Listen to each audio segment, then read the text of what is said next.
এ ভাইয়া এটা কি করে?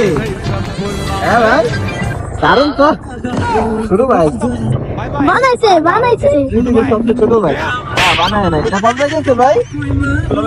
হ্যাঁ? 70,000 খুব সুন্দর তো খুবই সুন্দর সামনে তো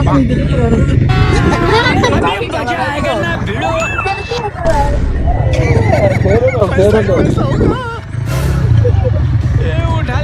হ্যাঁ বাইক বাইক কয়টা লোক যেতে পারে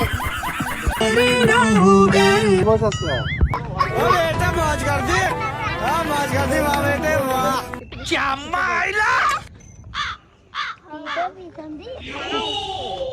দারুণ জিনিস দেখলো না